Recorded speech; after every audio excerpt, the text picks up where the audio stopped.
여러분 안녕하십니까? 금요일 밤 여수 MBC 뉴스 데스크입니다. 지난달 31일 경찰이 고공농성 중이던 한국노총 노조 간부를 진압하면서 사용한 장비는 소방 굴절차였는데요.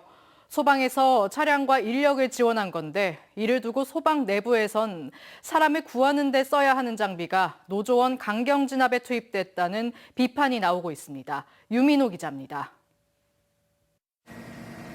7m 높이 철제 구조물에서 고공농성 중인 한국노총 간부를 향해 소방굴절차에 탄 경찰이 접근합니다. 진압봉을 휘두르며 체포에 나선 경찰 뒤로 소방대원이 안전끈을 잡고 이를 지원합니다. 차량도 소방대원이 직접 조작하고 있습니다. 소방굴절차는 아파트나 고층 빌딩 등 높은 곳에서 발생한 화재를 진압하고 현장에 빠르게 인원을 투입하는 데 쓰는 차량입니다. 지난달 30일 경찰은 광양소방에 협조 요청 공문을 보냈고 농성 현장의 소방 인력과 장비는 굴절차 2대를 포함해 차량 9대, 21명이 투입됐습니다. 현장을 지키던 노동자들은 장비 투입이 경찰과 짜여진 작전처럼 순식간에 이뤄졌다고 말합니다. 근데 한 30명이 방패를 들고 밀어서 가쪽으로 밀어버린 다음에 굴절차를 진입시켜서 굴절차는 저희들이 본 적이 없었습니다. 나중에 들으니까는 새벽 5시에 예행 연습하고 왔다고 하더라고요. 소방 굴절차가 경찰의 강경 진압에 투입된 걸 두고 소방 내부에서도 비판의 목소리가 나오고 있습니다. 인명을 구할 때 사용해야 하는 소방 장비를 경찰의 시위 진압을 직접 돕는 데 쓰는 것은 적절치 않다는 겁니다. 그런 시위 진압에 활용되는 바람에 다른 곳에 긴급하게 출동해야 되는 곳에 차질이 생길 수도 있는 우려가 있고 해서 현행법상 소방은 범죄와 관련된 위급 상황에서 구조 구급 활동을 하는 경우 경찰과 상호 협력할 수 있습니다. 하지만 경찰이 고공농성자를 연행할 수 있게 소방 장비를 통해 지상 7m 높이로 올려준 것이 구조 구급 상황에 해당하는지 따져봐야 한다는 겁니다.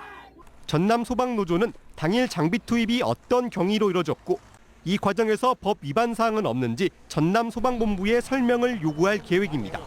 사람이 다칠 경우를 대비해서 지원하는 것이지 진압 활동을 저희가 지원하는 것은 아니거든요. 구조 구급에는 그런 상황이 없습니다. 현장에 출동했던 광양소방 관계자는 당시 경찰의 진압 계획을 듣지 못했다며 해당 상황을 예측할 수 없었다고 밝혔습니다. 또 결과적으로 사람이 다친 이번 일을 안타깝게 생각한다고 덧붙였습니다. MBC 뉴스 유민호입니다.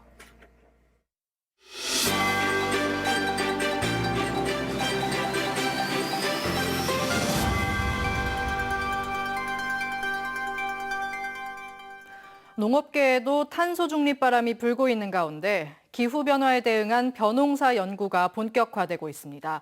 재배 단계에서 온실가스 배출 감축을 뛰어넘어 가뭄과 풍수해 등에 대비한 다양한 품종 개발이 추진되고 있습니다. 신광아 기자가 보도합니다.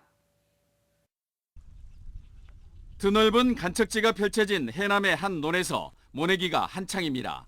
일반적인 모내기와 다른 점은 사람의 손으로 한 포기씩 심는다는 것. 모내기 한 벼마다 품종을 표시한 팻말이 달려 있습니다. 바다를 막아 만든 농지에서 해마다 발생하는 염해를 이기는 품종을 개발하는 겁니다. 테스트했을 때 1.2%의 그 염해에도 견디는 벼를 발견을 했고요, 선발을 했고요. 올해부터는 그 벼를 대량 재배하는 증식하는 방식으로 아열대에서 자라는 인디카 품종 등 천여 종의 벼를 재배하면서 전남에 맞는 품종을 찾는 작업도 진행되고 있습니다. 장마와 태풍 등 풍수해를 견디는 것은 물론 적은 양의 비료를 투입해도 잘 자라는 벼에 대한 실증적 연구입니다. 기온이 좀 상승하게 되면 심한 경우 불임도 되고 갑작스러운 문제가 될 수 있습니다. 그러니까 그런 단기적인 문제를 해결하는 그러한 솔루션을 만들어야 되는 상황입니다. 벼를 재배하는 땅의 효율을 높이는 것은 탄소 중립을 실현하는 최선의 방법. 탄소 중립은 배출된 이산화탄소를 다시 흡수해 실질적 배출량을 제로로 만드는 것입니다. 농식품부가 2030년까지 농업 분야 온실가스 배출량 감축 목표를 이산화탄소 1,900만 톤 이하로 제시하면서 농도 전남에서 관련 연구가 활발합니다. 벼농사 과정에서도 메탄을 줄이기 위한 논물관리 시범단지도 운영되고 있습니다. 논에 물을 계속 대는 것이 아니라 수시로 물을 가뒀다 말리는 과정을 반복하는 농법으로 온실가스와 농업용수는 줄이고 수확량은 늘리는 효과가 있습니다. 전남만에서 15만 한 4천 정보를 논에 물 관리를 제대로 하면 그거 최소한의 이산화탄소 그다음에 메탄가스를 최소화할 수 있다. 이런 차원에서 하는 거죠. 유기농 쌀 재배가 이루어지고 있는 해남 뜬섬 70헥타르는 올해 논물관리 시범단지로 지정됐습니다. 유기농 자체가 저탄소 농법으로 평가받고 있지만 효율적인 물 관리를 위해 모내기 전에 논의 평탄 작업에 더욱 신경 쓰고 있습니다. 작년보다 물량을 많이 줄이기 위해서 저탄소로 하면서 이제 전체적으로 보면 논이 평탄 작업이 잘 돼 있는 상황입니다. 1000년 넘게 이루어진 벼농사에서 벗어나 기후변화 대응 품종 개발과 온실가스 저감 기술이 본격화되면서 농도 전남의 농업계도 탄소 중립과 그린푸드의 바람이 불고 있습니다. MBC 뉴스 신광하입니다. 한국토지주택공사가 신축 연립주택을 매입해 주거 취약계층에게 시세보다 30에서 40% 낮은 가격으로 임대해주고 있습니다. 올해 광주 전남에서만 민간 신축주택 800여 가구를 매입해 공급할 예정입니다. 서희령 기자가 취재했습니다. 목포의 한 연립주택. 지상 5층 규모로 24세대가 입주할 수 있습니다. 현재 소유주는 한국토지주택공사. LH는 해당 건물을 민간 신축 매입 약정 사업으로 확보했고 최근 입주가 시작됐습니다. 민간 사업자가 건축하는 주택에 대해 미리 구매 약속을 체결하고 준공 후 LH가 매입해 임대주택으로 공급하는 사업입니다. 공급 대상은 취약계층, 청년, 신혼부부 등으로 월세는 다른 연립주택보다 30에서 40% 저렴합니다. 저는 보증금 없이 그러는 건데 수급자 안에서 연대 처음 살아보는데 주택보다는 더 나았대. 가격도 더 싸고요. 민간 신축 매입 약정 방식으로 LH가 목포에 공급한 임대주택은 지금까지 185가구에 달합니다. LH는 민간 신축 매입 약정으로 올해 광주 전남 지역에서 신축주택 884가구를 추가로 매입하는 등 공급을 확대할 예정입니다. 세대별 주거 전용 면적은 85제곱미터 이하 주택입니다. 기초공사, 골조공사, 마감공사, 준공, 매매계약 이후의 시기에 총 5단계 품질 점검을 통해 보다 양질의 주택을 취약계층이 이용할 수 있다는. 한편 LH는 매입임대 매입가 산정 방식을 개선해 민간이 건설한 준공주택을 매입할 경우 주변 시세가 아닌 원가 수준 이하로 매입 가격을 책정할 계획입니다. MBC 뉴스 서희령입니다. 타 지역 폐기물이 여수로 불법 반입되고 있다는 여수 MBC 기획보도와 관련해 여수시가 전수조사에 나섰습니다. 여수시는 보도를 통해 위반 행위가 드러난 건설 폐기물 수집 운반 업체에 행정조치를 내리고 인근 순천시, 광양시와 합동으로 폐기물 수집 운반 업체에 대한 전수 점검을 진행하겠다고 밝혔습니다. 또 지역별 담당제를 실시해 매립장 반입 폐기물 점검을 강화하겠다고 덧붙였습니다. 순천시가 국제적으로 처음 람사르 습지 도시로 선정된 이후 이에 대한 중요성이 높아지고 있습니다. 현재 18개 도시가 습지 도시로 선정돼 서로 간의 네트워크를 통해 생태 도시로의 발전 방향을 논의하고 있는데 4년 만에 프랑스 아미엔에서 시장단 원탁 회의가 열려 관심을 모으고 있습니다. 최우식 기자가 보도합니다. 람사르 협약의 정식 명칭은 물새 서식지로서 국제적으로 중요한 습지에 관한 협약. 가입된 회원 국가보다는 철새 도래지인 습지도시 간의 네트워크가 더 중요할 수밖에 없습니다. 2015년 우리나라와 튀니지가 함께 발의해 람사르 습지도시 인증제도가 도입됐고 2018년 람사르 총회에서 18개 도시가 인증을 받았습니다. 2019년에 순천에서 첫 습지도시 시장단 회의가 열렸고 순천시장이 초대 의장을 맡아 2020년 2차 회의는 프랑스 아미엔, 2021년 3차 회의는 중국 동잉에서 열기로 결정했었습니다. 그런데 코로나19 여파로 계속 미뤄졌던 2차 회의가 이번에 열린 겁니다. 이번 회의에는 지난해 제네바 람사르 총회에서 25개 도시가 추가돼 총 43개로 늘어난 습지 도시 가운데 24개 도시가 참가했습니다. 우리나라에서는 초대 의장 도시인 순천시와 제주시, 서귀포시, 고창군이 참석했습니다. 이례적으로 4년이나 의장을 맡고 있는 순천시는 람사르 습지도시 네트워크의 중요성을 강조하고 보다 긴밀한 교류와 협력을 제안했습니다. 2019년 순천에서 결성된 습지도시 시장당 네트워크는 습지를 도시의 중요한 인프라로 보존하고 현명하게 이용하자는 의지를 담아 출범했습니다. 습지의 가치를 재인식해서 생물 다양성을 높이고 기후위기에 대응하는 새로운 미래 도시의 표준을 다 함께 만들어갈 것을 제안합니다. 이번 2차 회의에서는 저마다의 습지 관리와 환경, 사회경제 정책을 공유하고 잠재적 습지도시의 참여를 통해 외연 확장을 도모하는 한편 차기 의장 선출과 4차 회의 장소를 결정하게 됩니다. They protect your cities against extreme weather events. But again, you know these things, and that is why you're here today in Amiens, to share learnings, challenges faced, and solutions with your peer cities. And I look to you to be an example and an inspiration to other cities around the world. La Terre et l'humanité sont en péril et nous en sommes tous responsables. Fin de citation. Chers congressistes, agissons ensemble. 철새와 습지를 연결고리로 하는 람사르 습지도시 네트워크가 국경이 아닌 생태축을 근간으로 기후위기의 방어선 습지연대를 구축하고 있습니다. MBC 뉴스 최우식입니다.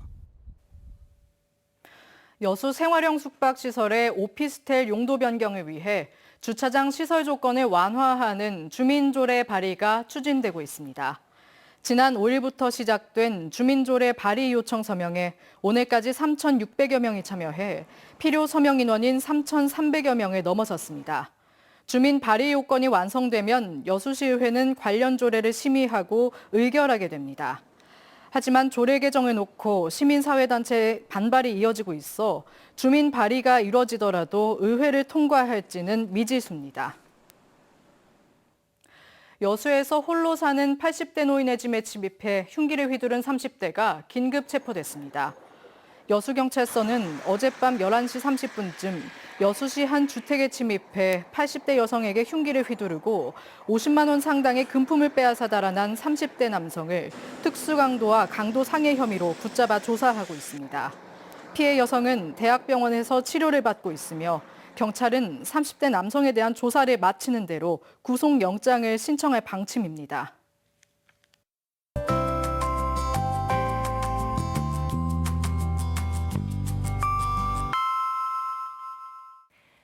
날씨와 생활정보 정리해드리는 생활포커스입니다. 지금 여수 소요트경기장과 가망만 일대에서는 해경청장배 전국 요트대회가 열리고 있습니다. 오는 12일까지 이어지는 이번 대회에는 400여 명이 참가할 예정으로 주말엔 관람정을 타고 가까이에서 경기를 관람할 수 있습니다. 광양시가 지역 내 숙박시설을 이용하는 관광객을 대상으로 할인 혜택을 제공합니다. 광주와 전남 외 지역에 주소를 둔 관광객 누구나 최대 4만 원까지 할인받을 수 있습니다. 공공기관의 환경사회 지배구조 평가에서 여수광양항만공사가 A등급으로 전국 1위를 기록했습니다.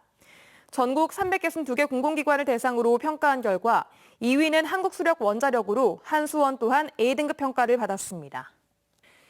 오늘은 오후 들어 구름이 걷히며 맑아졌는데요. 주말인 내일은 대체로 맑은 가운데 여수 등 해안 지역을 중심으로 오후에 구름만 조금 지나겠습니다. 미세먼지는 내일도 좋음 단계로 공기질 깨끗하겠습니다. 다만 여름 더위는 주말에도 이어집니다. 전남 동부 지역 내일 낮 동안 최고 28도까지 오르겠고요. 일요일도 비슷한 기온 보이겠습니다. 자세한 지역별 기온 보겠습니다. 아침 기온은 여수 19도, 순천 18도, 고흥 17도로 예상되고요. 한낮 기온은 여수 24도, 순천 27도, 광양 28도로 오늘과 비슷하거나 조금 낮겠습니다. 내일 해상에도 맑겠습니다. 바다의 물결은 앞바다에서 0.5m, 먼바다에서는 최고 1.5m로 잔잔하게 일겠습니다. 당분간 흐리다 막다를 반복하는 초여름 날씨가 이어지겠고요. 다음 주에도 맑은 날이 많겠습니다. 지금까지 생활포커스 송유라였습니다. 여수공항 주차장 확대 사업이 본격적으로 시작됩니다. 한국공항공사는 이용객 증가로 극심한 주차난을 겪고 있는 여수공항의 주차장 면적을 확대하기로 하고 29억여 원의 사업비를 투입해 현재 600면에서 840면으로 확대하는 공사를 올해 말 완공 계획으로 오는 19일 본격 착수할 계획입니다. 더불어민주당 김회재 의원은 이와 관련해 국정감사 등을 통해 한국공항공사의 여수공항 주차장 확대 사업 필요성을 강력히 촉구해왔다며 이번 주차장 확대에 환영의 뜻을 밝혔습니다. 일상생활에서 목재를 적극 활용해 온실가스를 감축하기 위한 2023 목재문화 페스티벌이 이번 주말 순천만 가든마켓에서 열립니다. 산림청이 주관하는 이번 행사는 축제 첫째 날인 내일 나무왕 선발대회와 목소리 이야기쇼가 진행되고 둘째 날에는 오세득 요리사와 함께 아빠의 밥상 등 다양한 목재 관련 행사가 이어질 예정입니다. 산림청은 이번 행사가 국산 목재 이용으로 2030 온실가스 감축 목표를 달성하겠다는 다짐의 계기가 될 것이라며 열쇠고리 만들기와 목재 스쿱, 뒤집개 만들기 등을 준비했다고 밝혔습니다. 여수시 하수처리수 재이용 민간투자 사업이 본격 시작됐습니다. 여수시는 신월동 하수종말 처리장 내에 하수처리수를 재처리해 공업용수로 이용할 수 있는 처리시설과 공급관로 18.6km를 조성하는 하수처리수 재이용 민간투자 사업을 오는 2025년 준공 가동 목표로 본격 착공했습니다. 시는 시설이 본격 가동돼 여수 산단에 하루 5만 톤의 하수 재이용 공업용수가 안정적으로 공급되면 비용 절감은 물론 그동안 남해안으로 방류됐던 하수처리수 재사용으로 정부의 저탄소 녹색 성장 정책에 부응할 것으로 예상하고 있습니다.